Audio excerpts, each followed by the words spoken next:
দেখি এই হাতটা কতটুকু তুলতে পারেন। আর ওইটা তুলেন দেখি। রেখে দেন ওইটা। এই হাতটা রেখে দেন, নিয়ে আসেন।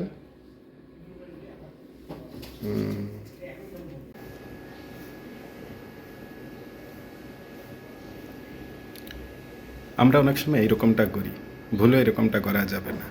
এরকমটা করলে হয়তো আমাদের একটু আরাম লাগে। আমরা অনেক সময় ঘুম থেকে উঠে এরকমটা করি, আবার সেলুনে যাই, তখনও যে চুল কাটে সেই এরকমটা করে দেয়, খুব ভালো লাগে। কিন্তু কী পরিমাণ ক্ষতি হতে পারে আপনি চিন্তাই করতে পারবেন না। আজকে আমাদের কাছে এরকম একটা রুগী আসে, তো সেই রুগীটার অবস্থা দেখে আমার খুব মায়া লাগলো। তার একটা ভিডিও আমি রেখে দিয়েছি। সেই ভিডিওটাতে আপনারা দেখতে পারবেন তার কী পরিমাণ ক্ষতি হয়ে গেছে। আমাদের ঠিক গলার এই দিকটা দিয়ে এই অংশটা দিয়ে একটা নার্ভ চলে যায়। এই নার্ভটাকে বলে ব্রাকিয়াল প্লেক্সাস। এই নার্ভটা অনেক সময় ইনজুরি হতে পারে। এই নার্ভের কাজগুলো নষ্ট হয়ে যেতে পারে, এবং সেটাই হয়েছে এই রোগীর ক্ষেত্রে। সেটা আমি ভিডিও করে রেখেছি, আমি দেখাবো।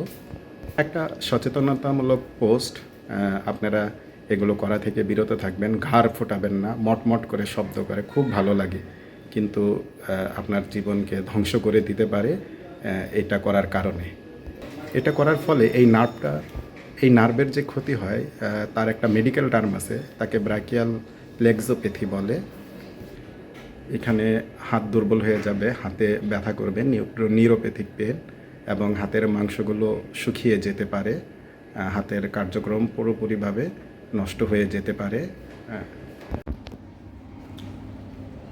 এখান দিয়ে যে নার্ভের কথা বলছি, মানে অনেকগুলো নার্ভ এসে একটা প্লেক্সাস তৈরি করে, ব্রাকিয়াল প্লেক্সাস। সেই ব্রাকিয়াল প্লেক্সাস এখানে ইনজুরি হয় এভাবে ঘাড় ফোটানোর কারণে, ঘাড় মটকানোর কারণে। তো সেটা অনেক সময় ছিঁড়ে যায়, অনেক সময় ফুলে যায়। হ্যাঁ, তার যেই ফাংশন আছে, তার সেই ফাংশনগুলো নষ্ট হয়ে যায়। তখন হাতের মাংসগুলো ঠিকভাবে কাজ করে না, মাংসগুলো থলথলে হয়ে যায়, মাংসগুলো অ্যাট্রফি বলি, মাংসগুলো কমে যায়, মাসেল মাস যেটা আমরা কমে যায়। তার হাত নাড়াতে পারে না, এবং একটা ব্যথা হয়, নিউরোপ্যাথিক পেইন হয়। তো এই যে প্লেক্সাস এইভাবে ঘাড় ফোটানোর কারণে, বা ঘাড় মটকানো বলি, বিশেষত সেলুনে হয়, বা অনেকে ঘুম থেকে ওঠে অথবা কাজের ফাঁকে বসে হঠাৎ করে এরকম করে, অথবা পড়ার মধ্যে থেকে হঠাৎ করে এরকম করে।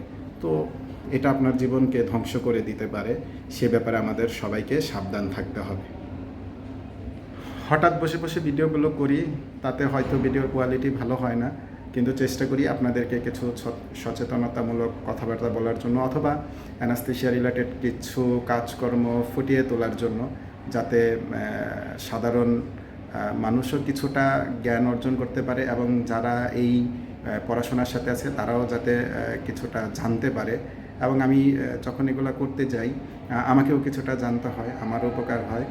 তো এই যে সচেতনতা তৈরি করার জন্য চেষ্টা করছি, আপনারা দোয়া রাখবেন এবং এই কাজ থেকে বিরত থাকবেন। নিজের জীবনকে ধ্বংসের মধ্যে ফেলে দিবেন না।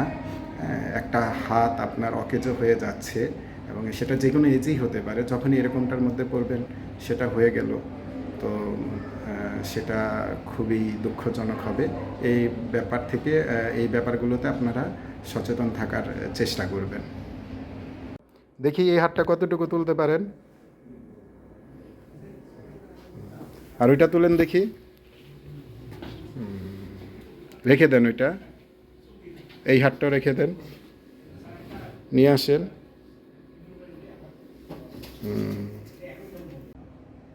দেখলেন, রুগীটা কিন্তু তার বাম হাতটি ঠিকভাবে নাড়াতে পারছে না, তুলতে পারছে না, নামাতে পারছে না। ডান হাতটি কিন্তু সে পুরোপুরি পারছে। তার এই বাম পাশে আমরা আল্ট্রাসাউন্ড করে দেখলাম, তার এখানে একটা ইনজুরি হয়ে গেছে। তো তার 5 মাস আগের ঘটনা, এবং তার হাতটা ধীরে ধীরে শুকিয়ে যাচ্ছে। কি ভয়ানক একটা অবস্থার মধ্যে সে পড়ে গেল। এখানে ব্রাকিয়াল প্লেক্সাস ইনজুরি হয়েছে, তার একটা আল্ট্রাসাউন্ড ফলে গেছে, সেটাই ধারণ করে রাখার চেষ্টা করেছিলাম। রুগী 5 মাস ধরে ভুগছে, আমরা তার কতটুকু উপকার করতে পারি তার চেষ্টা করব। আমরা একটা ট্রিটমেন্ট প্ল্যান সেট করেছি, ইনশাআল্লাহ আশা করি রুগীর উন্নতি হবে।